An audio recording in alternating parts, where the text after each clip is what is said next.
जय श्री हरि। हरे कृष्णा। आज की वीडियो में आप सुनेंगे गुरुवार बृहस्पति देव की पौराणिक व्रत कथा। प्राचीन समय की बात है। भारत में एक राजा राज्य करता था। वे बड़ा प्रतापी तथा दानी था। वे नित्य प्रति मंदिर में भगवत दर्शन करने जाता था। वे ब्राह्मण और गुरु की सेवा किया करता था। उसके द्वार से कोई भी याचक निराश होकर नहीं लौटता था। वे प्रत्येक गुरुवार को व्रत रखता एवं पूजन करता था। हर दिन गरीबों की सहायता करता था, परंतु ये सब बातें उसकी रानी को अच्छी नहीं लगती थी। वे ना तो व्रत करती और ना किसी को एक पैसा भी दान में देती थी। वे राजा से भी ऐसा करने को मना करती थी। एक समय की बात है कि राजा शिकार खेलने वन को चले गए। घर पर रानी और दासी थी। उस समय भगवान बृहस्पति देव साधु का वेश धारण कर राजा के दरवाजे पर भिक्षा मांगने के लिए आए। साधु ने रानी से भिक्षा मांगी तो वे कहने लगी कि हे साधु महाराज, मैं इस दान और पुण्य से तंग आ गई हूँ। इस कार्य के लिए तो मेरे पति देव ही बहुत है। अब आप ऐसी कृपा करें कि ये सारा धन नष्ट हो जाए तथा मैं आराम से रह सकूं। साधु रूपी बृहस्पति देव ने कहा कि हे देवी, तुम बड़ी विचित्र हो। संतान और धन से कोई दुखी नहीं होता है, इसको सभी चाहते हैं। पापी भी पुत्र और धन की इच्छा रखता है। अगर तुम्हारे पास धन अधिक है तो भूखे मनुष्यों को भोजन कराओ, पियाओ लगवाओ, ब्राह्मणों को दान दो, धर्मशालाएं बनवाओ, कुआं, तालाब, बावड़ी, बाग बगीचे आदि का निर्माण करवा दो तथा निर्धन की कुंवारी कन्याओं का विवाह करवा दो। साथ ही यज्ञ आदि क्रम करो। इस प्रकार के कर्मों से आपके कुल का और आपका नाम परलोक में भी सार्थक होगा एवं तुम्हें भी स्वर्ग की प्राप्ति होगी। परंतु रानी साधु की इन बातों से खुश ना हुई। उसने कहा, हे साधु महाराज, मुझे ऐसे धन की आवश्यकता नहीं जिसको मैं अन्य लोगों को दान देती फिरूं तथा जिसको रखने और संभालने में ही मेरा सारा समय नष्ट हो जाए। साधु ने कहा, हे देवी, यदि तुम्हारी ऐसी ही इच्छा है तो जैसा मैं तुम्हें बताता हूँ तुम वैसा ही करना।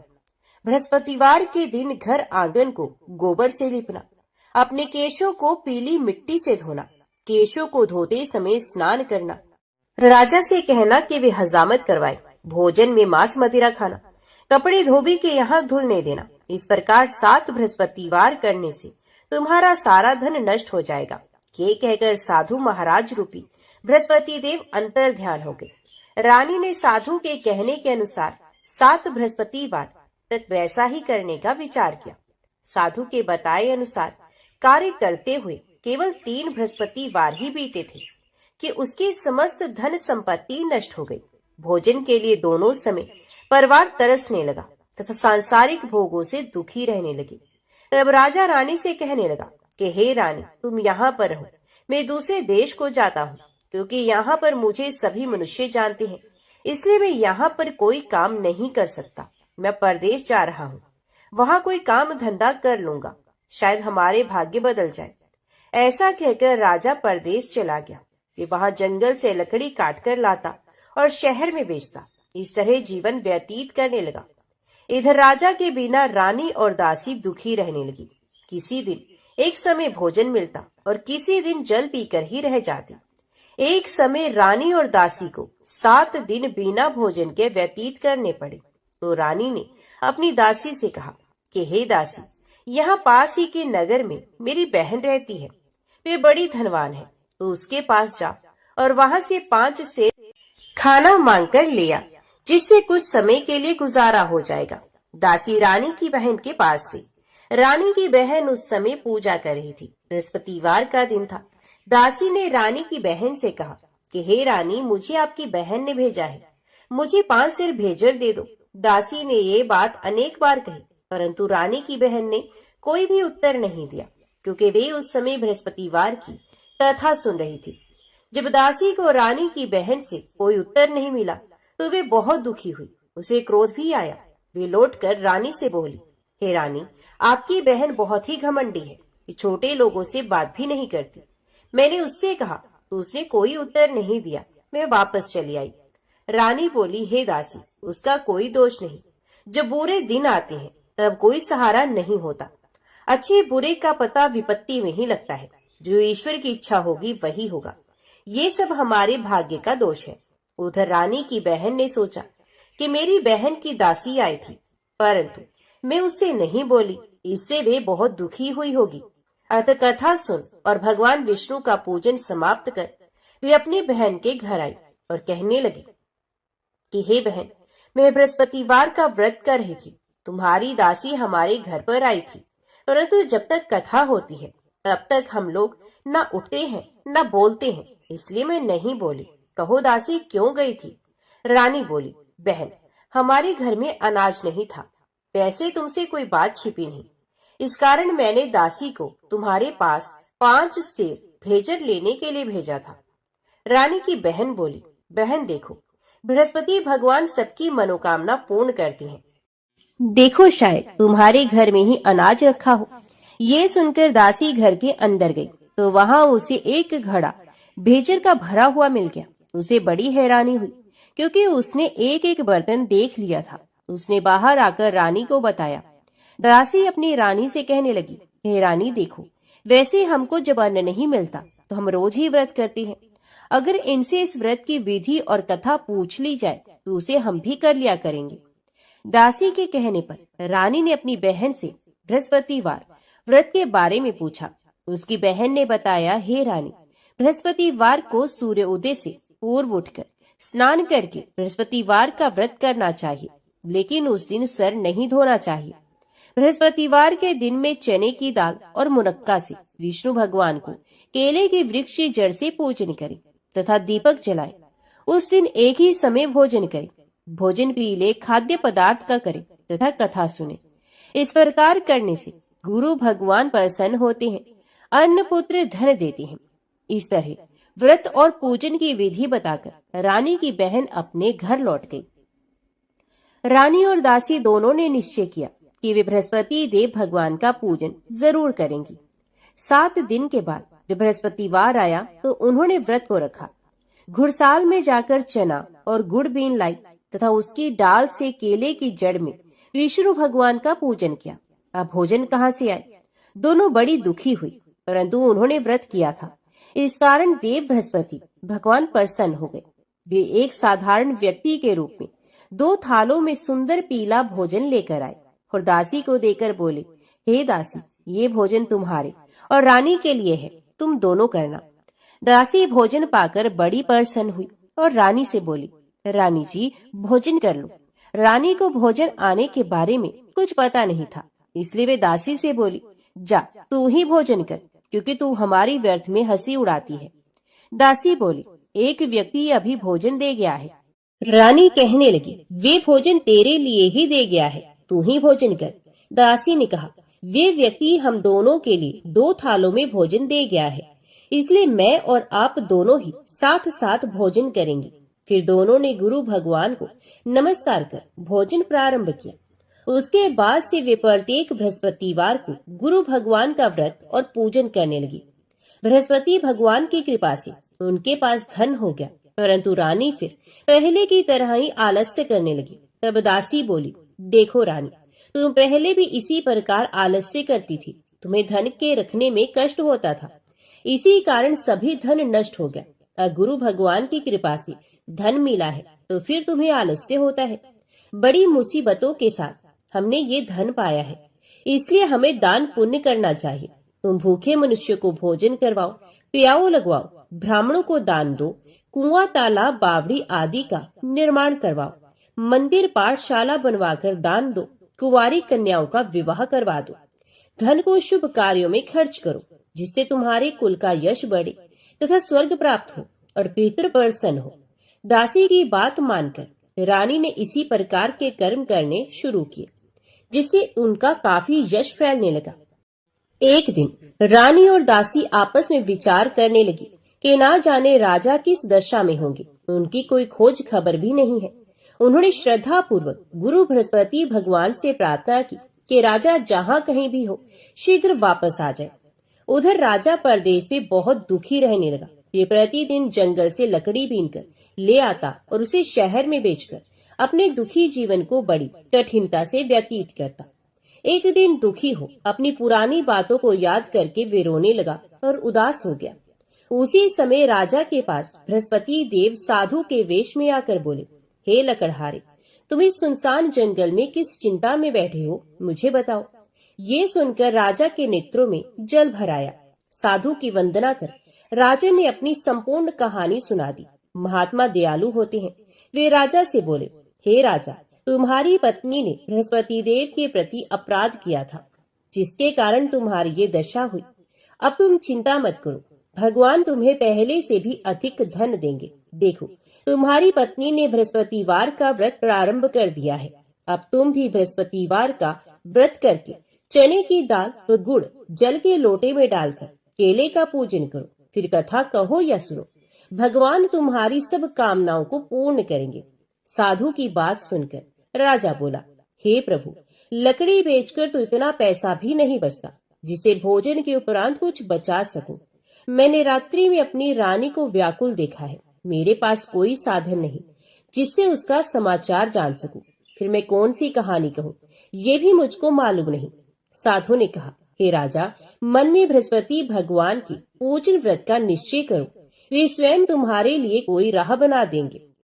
बृहस्पतिवार के दिन तुम रोजाना की तरह लकड़ियां लेकर शहर में जाना। तुम्हें रोज से 2 गुना धन मिलेगा, जिससे तुम भलीभांति भोजन कर लोगे तथा बृहस्पति देव की पूजा का सामान भी आ जाएगा।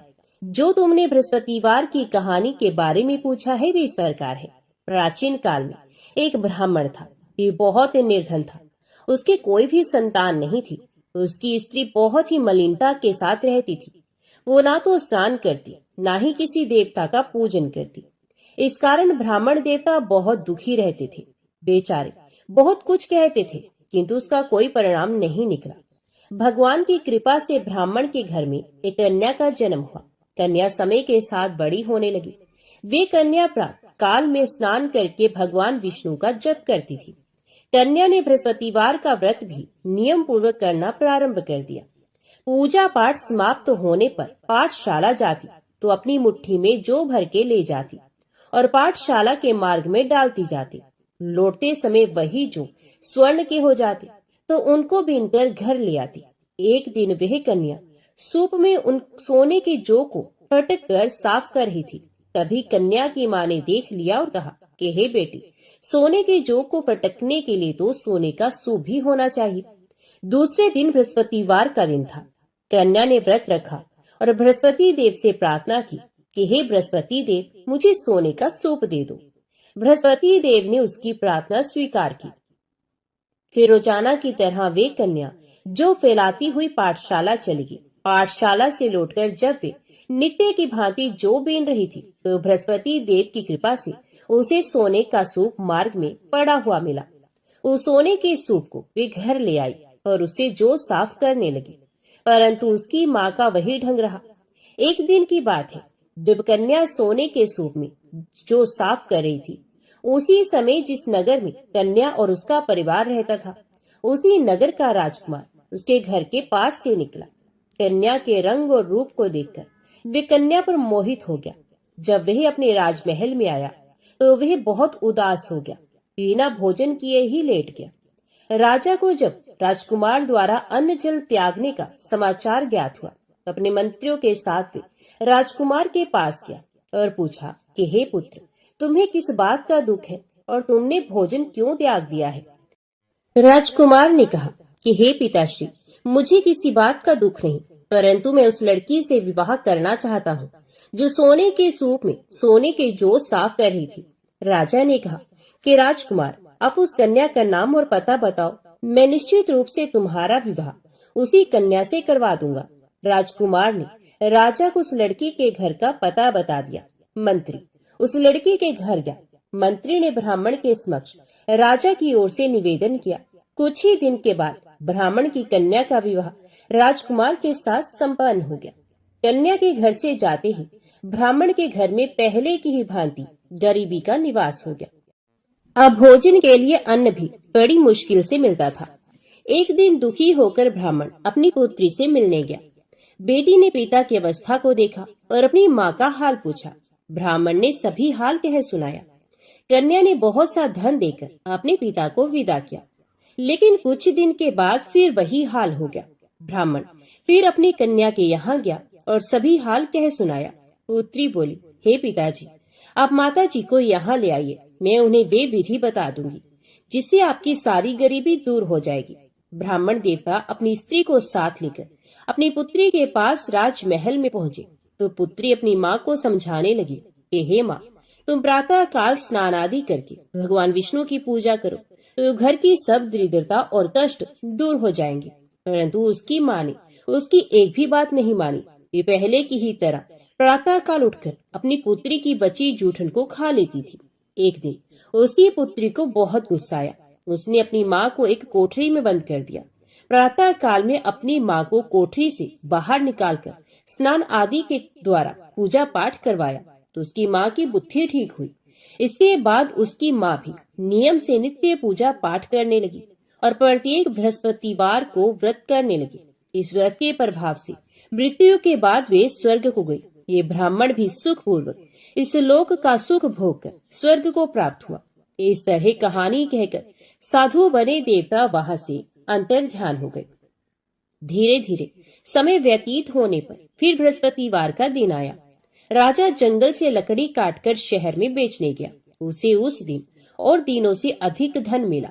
लकड़हारा बने राजा ने चना गुड़ आदि लाकर बृहस्पतिवार का व्रत किया। उस दिन से उसके सभी कलेश दूर हो गए। परंतु जब अगले बृहस्पतिवार का दिन आया तो लकड़हारा बना राजा बृहस्पतिवार का व्रत करना भूल गया। इस कारण बृहस्पति भगवान नाराज हो गए। उस दिन उस नगर के राजा ने विशाल यज्ञ का आयोजन किया था तथा अपने समस्त राज्य में घोषणा करवा दी कि सभी राजमहल में भोजन करने आए, कोई अपने घर में खाने के लिए चूल्हा ना जलाए। इस आज्ञा को जो नहीं मानेगा उसको फांसी दे दी जाएगी। राजा की आज्ञा अनुसार राज्य के सभी वासी राजा के भोज में सम्मिलित हुए, लेकिन लकड़हारा कुछ देर से पहुंचा, इसलिए राजा उसको अपने साथ महल में ले गए। जब राजा लकड़हारे को भोजन करा रहे थे तो रानी की दृष्टि उस खूंटी पर पड़ी जिस पर रानी का हार लटका हुआ था।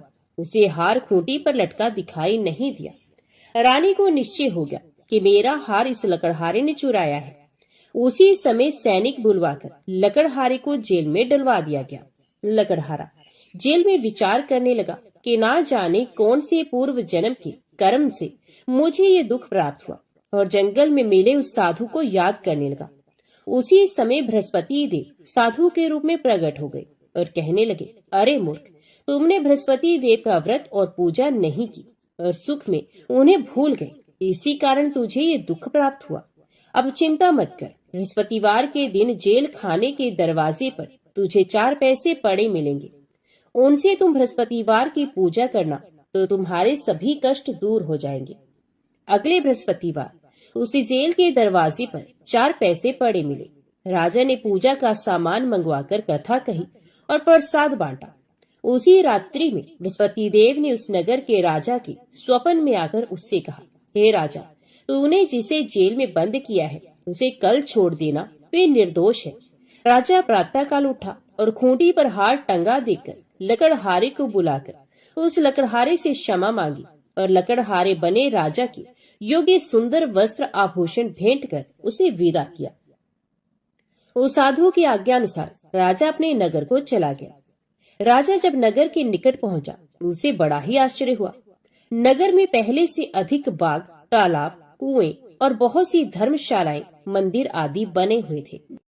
राजा ने नगर के एक व्यक्ति से पूछा कि ये किसका बाग और धर्मशाला है।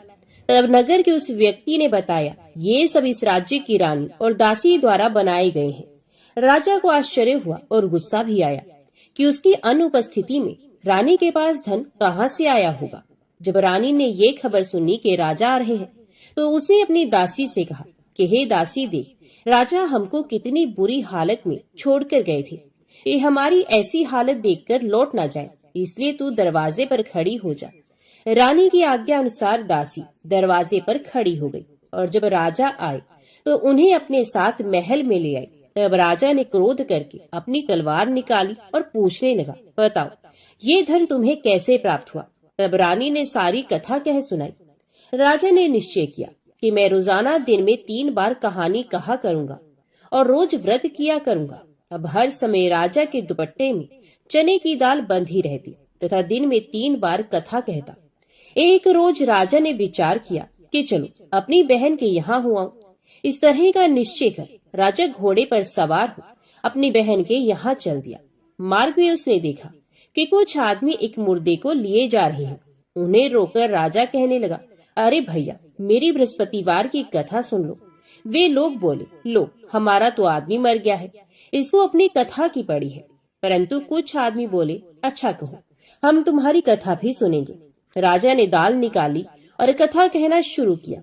जब कथा आधी हुई तो मुर्दा हिलने लगा और जब कथा समाप्त हुई तो राम राम करके वे मुर्दा खड़ा हो गया। राजा आगे बढ़ा।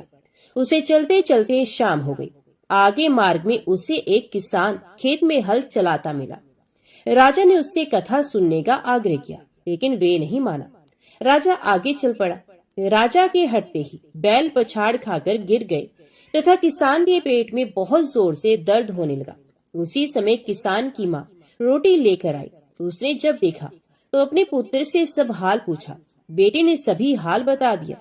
बुढ़िया दौड़ी दौड़ी उस घुड़सवार के पास पहुंची और उससे बोली, मैं तेरी कथा सुनूंगी, तू अपनी कथा मेरे खेत पर ही चलकर कहना। राजा ने लौटकर बुढ़िया के खेत पर जाकर कथा कही, जिसके सुनते ही बैल खड़े हो गए तथा किसान के पेट का दर्द भी बंद हो गया। राजा अपनी बहन के घर पहुंच गया। बहन ने भाई की खूब मेहमानी की। दूसरे रोज प्रातःकाल राजा जागा तो वे देखने लगा कि सब लोग भोजन कर रहे हैं। राजा ने अपनी बहन से जब पूछा, ऐसा कोई मनुष्य है जिसने भोजन ना किया हो, जो मेरी बृहस्पतिवार की कथा सुन ले? बहन बोली, हे भैया, ये देश ऐसा ही है। यहाँ लोग पहले भोजन करते हैं, बाद में कोई अन्य काम करते हैं। फिर एक कुम्हार के घर में गई, जिसका लड़का बीमार था। उसे मालूम हुआ कि उसके यहाँ 3 दिन से किसी ने भोजन नहीं किया है। रानी ने अपने भाई की कथा सुनने के लिए कुम्हार से कहा। वे तैयार हो गया। राजा ने जाकर बृहस्पतिवार की कथा कही, जिसको सुनकर उसका लड़का ठीक हो गया। अब तो राजा की पूरे राज्य में प्रशंसा होने लगी। एक दिन राजा ने अपनी बहन से कहा कि हे बहन, मैं अब अपने घर जाऊंगा, तुम भी तैयार हो जाओ। राजा की बहन ने अपनी सास से अपने भाई के साथ जाने की आज्ञा मांगी। सास बोली, हाँ चली जा, मगर अपने लड़कों को मत ले जाना, क्योंकि तेरे भाई के कोई संतान नहीं होती। बहन ने अपने भाई से कहा, हे भैया, मैं तो चलूंगी, मगर कोई बालक नहीं जाएगा। अपनी बहन को भी छोड़कर दुखी मन से राजा अपने नगर को लौट आया। राजा ने अपनी रानी से सारी कथा बताई और बिना भोजन किए पिछैया पर लेट गया। रानी बोली, हे प्रभु, बृहस्पति देव ने हमें सब कुछ दिया है, ये हमें संतान भी अवश्य देंगे। उसी रात बृहस्पति देव ने राजा को स्वप्न में कहा, हे राजा, उठ, सभी सोच त्याग दे, तेरी रानी गर्भवती है। राजा को ये जानकर बड़ी खुशी हुई। 9वें महीने रानी के गर्भ से एक सुंदर पुत्र पैदा हुआ। तब राजा बोला, हे रानी, स्त्री बिना भोजन के रह सकती है, परंतु बिना कहे नहीं रह सकती। जब मेरी बहन आए तो तुम उससे कुछ मत कहना। रानी ने हाँ कर दी। जब राजा की बहन ने ये शुभ समाचार सुना तो वे बहुत खुश हुई तथा बधाई लेकर अपने भाई के यहाँ आई। रानी ने तब उसे आने का उलाहना दिया। जब भाई अपने साथ ला रहे थे तब टाल गई, उनके साथ नहीं आई और आज अपने आप ही भागी भागी बिना बुलाए ही आ गई। तो राजा की बहन बोली, मैं इस प्रकार ना कहती तो तुम्हारे घर औलाद कैसे होती। बृहस्पति देव सभी की कामनाएं पूरी करते हैं। जो सद्भावना पूर्वक बृहस्पतिवार का व्रत करता है एवं कथा को पढ़ता है अथवा सुनता है और दूसरों को सुनाता है, बृहस्पति देव उसकी सभी मनोकामनाएं पूर्ण करते हैं, उनकी सदैव रक्षा करते हैं। जो संसार में सद्भावना से गुरु देव का पूजन एवं व्रत सच्चे हृदय से करते हैं, उनकी सभी मनोकामनाएं वैसे ही पूर्ण होती हैं। जैसी सच्ची भावना से रानी और राजा ने बृहस्पति देव की कथा का गुणगान किया तो उनकी सभी इच्छाएं बृहस्पति देव जी ने पूर्ण की। अनजाने में भी बृहस्पति देव की उपेक्षा न करें, ऐसा करने से सुख शांति नष्ट हो जाती है। इसलिए सबको कथा सुनने के बाद प्रसाद लेकर ही जाना चाहिए। हृदय से उनका मनन करते हुए जयकारा बोलना चाहिए। तो सब प्रेम से बोलो, बृहस्पति भगवान की जय। भगवान के सच्चे विश्वासी भक्त प्रेम पूर्वक निरंतर भजन करते हैं। परंतु भजन के बदले में कुछ भी नहीं चाहते। संसार के सुख दुखों की तो उन्हें परवाह नहीं होती, स्वर्ग सुख को भी वे तुच्छ समझते हैं।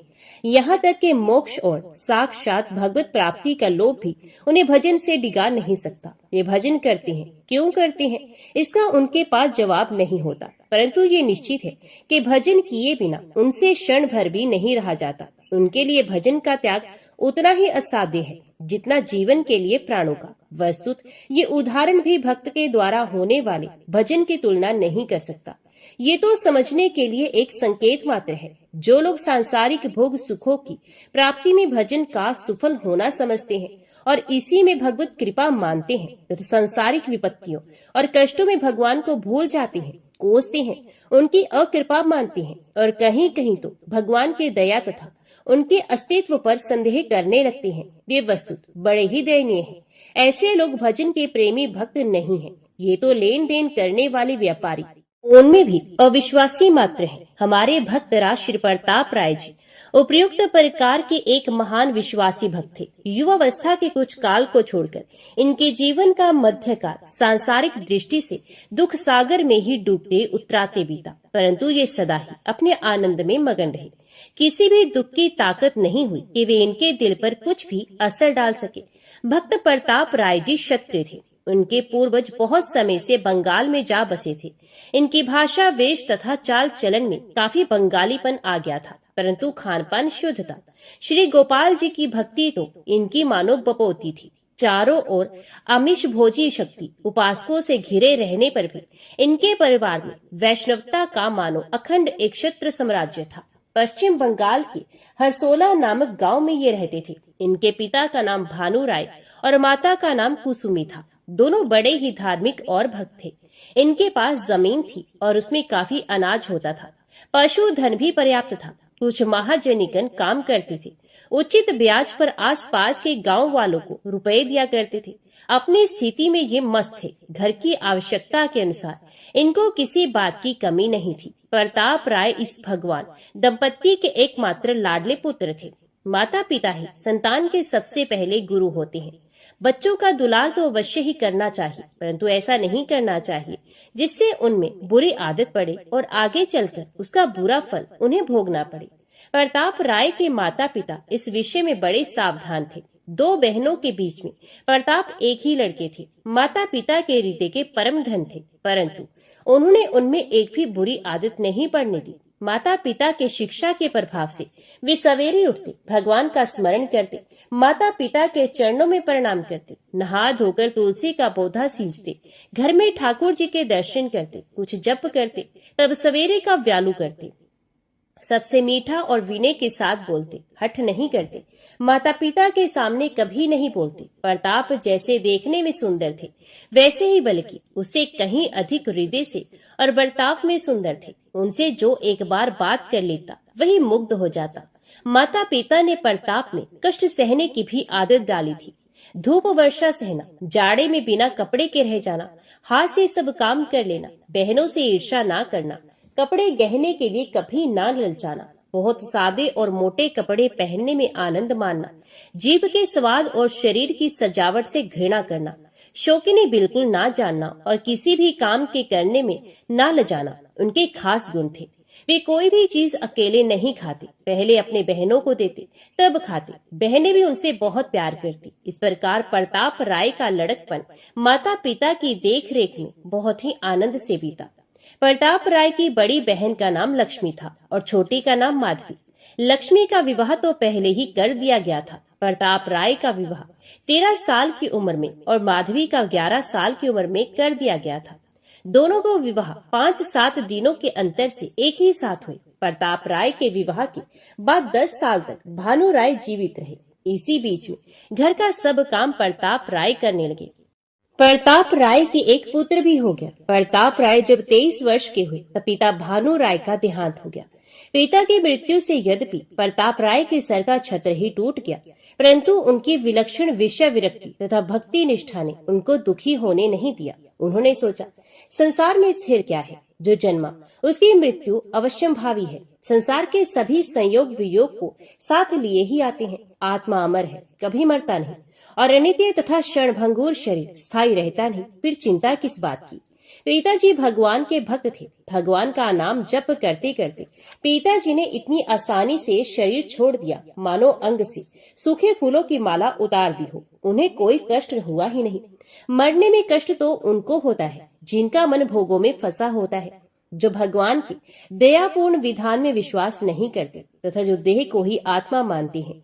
पिताजी तो भगवान के अत्यंत विश्वासी भक्त थे तथा आत्मनिष्ठ थे। उन्हें मरण क्लेश क्यों होने लगा? वे भगवान के धाम में पधारे हैं, इसमें उन्हें बड़ा आनंद प्राप्त हुआ होगा। उनके इस आनंद से सर्वार्थवश द्वेष करके मैं क्यों अपनी नीचता प्रकट करूं? इस प्रकार के विचारों से प्रताप राय ने पितृ वियोग की महान दुख को सहज ही सह लिया। अब घर परिवार का सारा भार प्रताप राय पर आ पड़ा। वे घर का सब काम करते थे, परंतु जैसे भोगासक्त विषयी मनुष्य का चित्त निरंतर निष्कपट भाव में विश्व में लगा रहता है, वैसा ही उनका चित्त सदा सर्वदा श्री भगवान के स्वरूप चिंतन में लगा रहता था। वे चंपा के बगीचे में चंचरीक की तरह निर्लिप्त भाव से सब काम करते थे। कुछ समय बाद माता कुसुमी का भी ध्यान हो गया। दिन रात माता की सेवा में लगे रहने वाले प्रताप राय ने मंगल में भगवान का विधान मानकर मातृ वियोग के कष्ट को भी सहर्ष सहन कर लिया। अब उनके जीवन में नित्य नए नए संकट आने लगे, मानो भगवान उनकी विशुद्ध भक्ति की बड़ी कड़ी परीक्षा ले रहे हो। परंतु जैसे सोना तपाए जाने पर और भी खरा हो जाता है, वैसे ही कष्टों से तप तप कर उनका भक्ति रूपी स्वर्ण अधिकाधिक निर्मल, उज्जवल और महान उच्च श्रेणी का होने लगा। कुछ वर्षों बाद प्रताप राय के एकमात्र पुत्र दीनबंधु राय का भी 12 वर्ष की उम्र में देहांत हो गया। पुत्र की मृत्यु के समय प्रताप राय और उनकी पतिव्रता पत्नी मालती ने जिस धैर्य, भगवत निष्ठा तथा कर्तव्य परायणा का परिचय दिया, ये सर्वथा स्तुत्य है। दीनबंधु को सन्निपातिक ज्वर हो गया था। माता पिता ने यथासाध्य उसकी चिकित्सा कराई और भली भांति सेवा की। दोनों जने पुत्र की चारपाई के पास बैठे उसे दिन रात भगवान नाम और भगवान की लीला कथा सुनाते तथा उसके मन में संसार की असारता एवं भगवान की ही एकमात्र नित्य सत्ता का अनुभव कराने की चेष्टा करते। दिन रात की हरि चर्चा से मरणासन बालक दीनबंधु का चित्त जगत से हट गया और वे एकमात्र श्री भगवान में लग गया। इसी अवस्था में उसकी मृत्यु हो गई। यही तो वास्तविक आत्मीयता और सच्ची सेवा है। इकलौता लड़का था, परंतु भगवत विश्वासी प्रताप राय तथा मालती ने परस्पर विचार करके यही निश्चित किया, ये सब श्री भगवान की लीला है। भगवान ने इसे दिया था, इसके द्वारा अपनी सेवा कराने के लिए जब तक उनकी इच्छा रही, इसके द्वारा सेवा करने का सौभाग्य उन्होंने हम लोगों को दिया। अब वे हमें दूसरी सेवा में नियुक्त करना चाहती हैं। इसमें चिंता की कौन सी बात है? संसार तो उनकी लीला स्थली है, फिर मृत्यु है भी क्या वस्तु? ये तो जीवन नाटक का एक पर्दा है, जिसके हुए बिना नाटक की शोभा होती ही नहीं। आत्मा मरता नहीं, शरीर रहता नहीं, मिलना बिछुड़ना, संबंध होना, टूटना, ये सब इस खेल के अंग है। फिर रोना किस बात का? इस प्रकार निश्चय करके वे दोनों प्रसन्नता के साथ भगवान के भजन में लग गए। लोग उनकी स्थिति को देखकर चकित रह जाते। कुछ समय के बाद उनकी छोटी बहन माधवी के पति वल्लभ राय रोगशैया पर पड़ गए। बड़ी बहन लक्ष्मी को ये विश्वास था कि तेरे भाई प्रताप राय बड़े ही भक्त हैं, वे यदि भगवान से प्रार्थना कर देंगे तो वल्लभ की मृत्यु नहीं होगी। लक्ष्मी ने भाई को इसके लिए अनुरोध किया। प्रताप राय निष्काम भक्त थे। वे जानते थे कि भगवान की भक्ति करके बदले में कुछ चाहना भक्ति को बेचना है। जो लोग भक्ति के बदले में धन, पुत्र, मान, यश, जीवन आदि चाहते हैं, वे वस्तुतः भगवान की तथा उनकी भक्ति की महत्ता जानते ही नहीं। वे साध्य तो असल में मानते हैं उन पुत्र, धन आदि नश्वर वस्तुओं को और भगवान को बनाते हैं उनकी प्राप्ति का साधन। ऐसी भक्ति वास्तव में भगवान की भक्ति नहीं है, ये तो उन विषयों की भक्ति है, क्योंकि उनका दर्जा भगवान से भी ऊंचा मान रखा है। वे ये भी जानते थे कि शरीर नश्वर है और यहाँ के सभी संबंध आरोपित है। इन आरोपित संबंध वाले अपने तथा अपने आत्मियों के शरीरों के लिए भगवान से प्रार्थना करना मूर्खता मात्र है। परंतु वे बहन के अनुरोध को टाल नहीं सके। उन्होंने कहा, अच्छी बात है, मैं कल भगवान से प्रार्थना करूंगा। प्रताप राय की इस बात से लक्ष्मी को बहुत आश्वासन मिला। रात का लगभग तीसरा पहर था। बहनोई के बिस्तर के पास ही प्रताप राय बैठे थे। उन्हें तंद्रा सी आ गई। उन्होंने देखा कमरा अपूर्व ज्योति से जगमगा उठा। भगवान के दिव्य शरीरधारी 4 पार्षद अत्यंत सुंदर विमान लेकर खड़े हैं और मुस्कुराते हुए कह रहे हैं, वल्लभ तुम बड़े पुण्यशील और भगवत भक्त हो। पूर्व जन्म में ही तुम भगवान के दिव्य धाम में पहुंच गए होते, परंतु माधवी के साथ तुम वचनबद्ध थे। इसी से तुम्हें एक जन्म और लेना पड़ा। माधवी भी परम साध्वी है। तुम्हारे देह त्याग के बाद वे भी सती होकर तुम्हारे ही साथ भगवान के परम धाम में पहुंच जाएगी। परंतु मालूम होता है प्रताप राय इस विधान को पलटना चाहते हैं। ये तुम्हारे जीवन के लिए भगवान से प्रार्थना करने वाले हैं। यदि उन्होंने भगवान से तुम्हारा जीवन मांगा तो भगवान उनकी प्रार्थना सुन लेंगे और तुम्हारा दिव्य धाम गमन रुक जाएगा। हम लोग तुम्हें लेने आए हैं, परंतु प्रताप राय की चित्तवृत्ति देखकर रुके खड़े हैं। बोलो बोलो, तुम क्या कहते हो? वल्लभ की आत्मा ने कहा, भगवान मुझे अभी ले जाओ। अनंत काल की साध आज पूरी हो रही है, इसमें क्षण भर का भी विलंब क्यों हो? प्रताप राय जी बड़े भक्त हैं, वे भला भगवान के मंगल विधान के विरुद्ध अपनी कोई इच्छा क्यों करेंगे? आप शीघ्रता कीजिए, अब मैं पल भर भी इस देह के बंधन में नहीं रहना चाहता। इतने में ही प्रताप राय की आंखें खुल गई। उन्होंने वल्लभ के चेहरे की ओर देखा। वल्लभ चेतनाहीन थे, परंतु उनके चेहरे पर तेज छिटक रहा था और होठों पर हंसी नाच रही थी। समीप बैठी माधवी को भी तंद्रा आ गई थी। वे चौंक कर उठी। उसने एक बार वल्लभ के मुख की ओर देखा और प्रताप राय से कहा, भैया मैंने एक बड़ा ही विचित्र सपना देखा है। भगवान के पार्षद पति देव को लेने आए हैं। मुझको उन्होंने वैकुंठ धाम का परम दिव्य आनंद दिखाया और कहा कि तुम भी साथ चलो, परंतु तुम्हारे भैया इसमें बाधक हो रहे हैं, उन्हें समझाओ। इतना कहकर वे फिर चेतनाहीन हो गई। थोड़ी देर के बाद पुनः जगकर कहने लगी, भैया मेरे स्वामी और मैं, हम लोग मरते नहीं हैं, हम तो दिव्य आनंद धाम की यात्रा कर रहे हैं। तुम भैया इसमें बाधा क्यों देने लगी? हमारे सुख में तो तुम्हें सुखी होना चाहिए। माधवी स्वप्न का सारा हाल सुना गई। सारा का सारा स्वप्न वही था जो प्रताप राय ने देखा था। एक बात विशेष थी, माधवी स्वप्न में वैकुंठ धाम की यात्रा करके वहां की अपूर्व सुख शोभा भी देख आई थी। प्रताप राय चकित हो गए। उन्होंने मन ही मन कहा, आहा मैं भगवान के विधान के विरुद्ध अपनी इच्छा प्रकट करके कितनी मूर्खता करने जा रहा था। वे मंगल में निरंतर हमारा परम मंगल करने में लगे रहते हैं। हम अदूरदर्शी मनुष्य विषय शक्ति के कारण अपना परम मंगल नहीं देखते और नरक के कीड़े की भांति विषय रूपी नरक में ही पड़े रहना चाहते हैं। सर्वदर्शी सर्वंतर्यामी सबके सहज कल्याण कामी भगवान से किस कल्याण के लिए प्रार्थना की जाए? उनसे तो कुछ भी मांगना ही वास्तव में ठगाना है। ना मालूम वे हमारा कैसा और कितना कल्याण सोचते हैं। हम यदि कुछ भी मांगते हैं तो वहां तक तो हमारी बुद्धि की पहुंच होती नहीं। अज्ञानी रोगी के कुपथे चाहने की भांति भ्रमवश हम कोई ऐसी चीज चाह बैठते हैं जो भगवान के सोचे हुए कल्याण से बहुत ही नीची होती है। कहीं कहीं तो उससे सर्वथा विपरीत वस्तु ही मांग लेते हैं। भगवान दयालु है, वे भजन के बदले में ऐसी कोई वस्तु हमें देते नहीं जो हमारा अकल्याण करे, परंतु हमारा परम कल्याण रुक अवश्य जाता है। इसलिए भगवान से कुछ भी मांगना मूर्खता के सिवा और कुछ नहीं है। बस इसी समय वल्लभ ने एक बार आंखें खोली और सबके देखते ही देखते उनका ब्रह्मांड फट गया। उसी के साथ मुख से ओंकार का उच्चारण हुआ और प्राण निकल गए। माधवी पति के साथ सती हो गई। बहन बहनोई की इस प्रकार की मृत्यु देखकर प्रताप राय को बड़ी प्रसन्नता हुई। पहले कहा जा चुका है प्रताप राय के यहाँ महाजनी का काम भी होता है।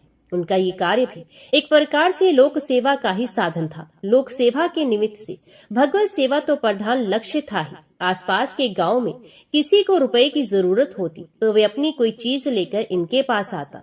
इनके पास रुपए होते तो वे जितना मांगता उतने ही देते। एक कोठरी थी, उसमें एक लोहे का संदूक था। उसमें वे अपने ही हाथों अपनी चीज रख जाता। जब रुपए वापस लेने होते तो आकर अपनी चीज ले जाता और ब्याज समेत रुपए दे जाता। प्रताप राय इस बात का ख्याल अवश्य रखते कि ब्याज के नाम पर किसी की अधिक रकम तो उनके यहाँ नहीं आ गई। अधिक होती तो वे लौटा देते, बहुत कम ब्याज लेते। लोगों को इनके इस व्यवहार से बड़ी सुविधा थी। इनको भी कोई झंझट नहीं था, सिर्फ खाते में रुपए नाम जमा करने पड़ते थे। सारा काम विश्वास और ईमानदारी पर चलता था। प्रताप राय के दादा के समय से इसी प्रकार काम होता आ रहा था। होनहार की बात थी, कुछ लोगों के मन में बेईमानी पैदा हुई। प्रताप राय से अकारण डाह रखने वालों ने भी साथ दिया। उन्होंने षड्यंत्र रचकर उनके विश्वास और सत्यप्रियता से अनुचित लाभ उठाना और उन्हें अपमानित करना चाहा। 4 षड्यंत्रकारियों ने समय समय पर अलग अलग आकर इनसे रुपए उधार लिए। रुपए के बदले में एक आदमी एक डिब्बा रख गया। 3 आदमी 3 थैलियां रख गए।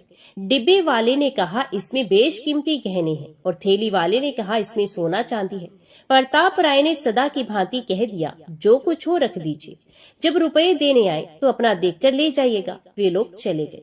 कुछ समय के बाद डिब्बे वाले ने आकर रुपए देकर कहा, ये रुपए और ब्याज लीजिए, मैं अपना गहने का डिब्बा ले जाता हूँ। प्रताप राय ने रुपए लेकर जमा कर लिए और कहा, ले जाइए। उसने जाकर डिब्बा निकाला और उसने प्रताप राय के सामने लाकर खोला। खोलते ही बोला, गजब हो गया, मैंने तो तुमको भला आदमी और ईमानदार समझ रखा था, तुम तो बड़े बेईमान और नीच निकले। मेरा गहना निकालकर बदले में कंकड़ भर दिए हैं। वाह, इसलिए भगवान के भक्त बने फिरते हो और सत्य की मूर्ति बने रहती हो। पाखंडी कहीं के, लाओ मेरा गहना दो, नहीं तो वे मजा चखाऊंगा कि कई दिन याद रखोगी। प्रताप राय उसकी बात सुनकर सहम गए और बड़ी शांति से नम्रता पूर्वक बोले, भाई मैंने तो तुम्हारे डिब्बे को छुआ तक नहीं, तुम जैसे रख गए थे वैसे ही पड़ा है। उसने कहा, तब मैं तो कंकर भरकर रख गया था, तुम तो राजा हरिश्चंद्र ठहरे। अरे भले आदमी, तुम्हारी कलई खुल गई है, पाप का घड़ा आखिर तो फूटता ही है। खैर, अभी चुपके से मेरे गहने ला दो तो बच सकती हो। प्रताप राय ने गहना लिया ही नहीं था, ला कहां से देते। इधर वे जानबूझकर शरारत पर उतरा हुआ था, समझाने से कैसे मानता। जागते को कोई क्या जगाए, उसको तो बात बढ़ानी ही थी। वे मनमाना बकने झकने लगा। प्रताप सिर नीचे किए चुपचाप सब सुन रहे थे। इतने वे तीनों भी आ गए। उन्होंने भी रुपए देकर अपनी अपनी थैलियां निकाली। थैलियों में सोना चांदी तो था ही नहीं, उनमें भी कंकड़ पत्थर ही निकले। अब तो 1 के 4 हो गए। उन्होंने गालियों की झड़ी लगा दी। इतने में षड्यंत्रकारियों की पहले से की हुई व्यवस्था के अनुसार 8-10 आदमी और भी आ पहुंचे और झूठे ही कहने लगे कि इसने पहले हम लोगों के साथ भी ऐसा ही दगा किया था। गांव के सैकड़ों आदमी इकट्ठे हो गए। अब प्रताप राय को कौन सच्चा मानता। उस समय बंगाल में मुसलमानों का राज्य था। काजी के पास फरियाद हुई, उसे कुछ लोभ दे दिया गया, न्याय का नाटक रचा गया। प्रताप राय को जेल की सजा हो गई और उनके घर द्वार, खेत, जमीन से सारी संपत्ति जब्त कर ली गई। काजी ने तथा षड्यंत्रकारियों ने आपस में बंटवारा कर लिया। प्रताप राय की पत्नी मालती को हाथ पकड़कर घर से बाहर निकाल दिया गया। इस प्रसंग में प्रताप राय को अपने पराये सभी के द्वारा अत्यंत अपमानित होना पड़ा। वे सबकी दृष्टि में चोर और बेईमान साबित हो गए। विपत्ति की सीमा हो गई। साधारण मनुष्य होता तो ऐसी स्थिति में भगवान का भजन छोड़ ही देता, बल्कि उन्हें कोसता और शायद कहता कि मैंने जीवन भर भजन किया, यदि कहीं कोई भगवान होता तो क्या इतना अन्याय हो सकता। सो भी मुझे भजन करने वाले के साथ क्या भगवान मुझे बचाता नहीं। द्रौपदी और गजराज की सभी बातें झूठी हैं। ये सब वहम है। भगवान कुछ नहीं होता। परंतु प्रताप राय तो बहुत ही ऊंचे भक्त थे। कहावत के अनुसार उनके स्वच्छ निर्मल चिताकाश में जरा भी विकार का बादल नहीं पैदा हुआ। उनकी शांति ज्यों की त्यों बनी रही और वे सदा की भांति अनवरत भगवान का नाम चिंतन करते रहे। उनकी ये दशा देखकर कोई कहता, बड़ा पक्का चोर है, देखो ना, इसके चेहरे पर जरा भी उदासी नहीं आई। किसी ने कहा, दंभ की मूर्ति है, अभी महात्मा जैसी शक्ल बना रखी है। इतना बड़ा पाखंडी तो हमने आज ही देखा। कोई बोला, यही तो घोर कलयुग का लक्षण है। मुंह में राम, बगल में छुरी। वाह वाह, जितने मुंह उतनी बातें। चारों ओर से गालियों की तथा व्यंग्य वाक्यों की बौछार हो रही थी, परंतु प्रताप राय अपनी भूमिका पर अटल थे। उनके होठों पर मुस्कुराहट थी और मुख पर अपार शांति। जेल जाते समय उन्होंने अपनी स्त्री से कहा, मालती सावधान, भगवान के मंगल में विधान पर जरा भी मन मैला ना करना। ना मालूम वे किस किस स्वांग में आते हैं। तुम अपने नेहर भाई के पास चली जाओ, भगवान का विधान होगा तो फिर मिलना होगा। उनकी इस बात को सुनकर मालती के नेत्रों से आंसू की बूंदें टपक पड़ी। वे भाई के घर चली गई। प्रताप राय जेल की काल कोठरी में निवास करने लगे। उनके भजन में तथा विश्वास में जरा भी कमी नहीं हुई। मालती घर से निकलते समय अपने ठाकुर जी को तथा उनके श्रृंगार की पिटारी को आंचल से ढककर ले आई थी। ये बात लोगों को मालूम हो गई। इस समय तो बच्चे बूढ़े सभी इनके विरोधी हो रहे थे। जनता के मत का वास्तव में कोई मूल्य नहीं होता, ये तो हवा के साथ बदलने वाला हुआ करता है। गांव के जो लोग एक ही दिन पहले प्रताप राय को महान भक्त और सत्यवादी समझते थे, वे ही आज उसे परले सिरे का धूर्त और बेईमान बताने लगे। जब आंख बदलती है तब सब कुछ अपने आप ही बदला हुआ नजर आता है। किसी ने जाकर काजी से शिकायत कर दी। काजी तो तुला ही बैठा था, झट मालती को पकड़वा मंगवाया।